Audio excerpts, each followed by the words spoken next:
In interview, generally asking most of the times types of compute instance based on the family. We have like a general purpose instance, computer optimized instance, and memory optimized instance.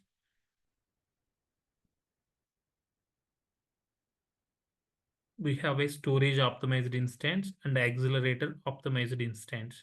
In general purpose instance, we have like N1, N2, N2D, N4. These are morely using for the median traffic and web applications as well as application servers we are using. If you want to use for the high traffic applications, means more load we have, then we can use the C3, C4 like this. And for low traffic, then we can use the E2. For T2A and T2D, it is morely using for the media transcoding as well as a large Java applications. Then compute optimized instance we can use for the gaming servers. If we gaming applications, we can use the H3, C2, C2D we are using. For memory optimized instance, morely we are using while creating the MySQL databases.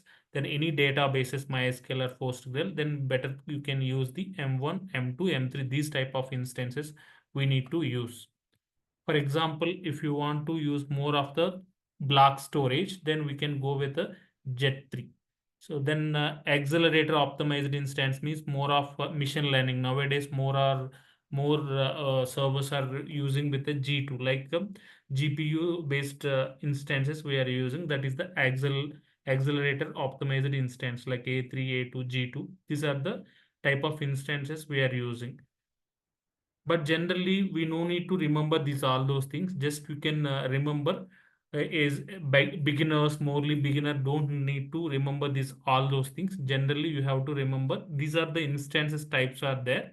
But in interview just you can mention like general purpose instance, computer optimized instance, memory optimized instance, storage optimized instance, accelerator optimized instance. This five type just you can mention, that is enough.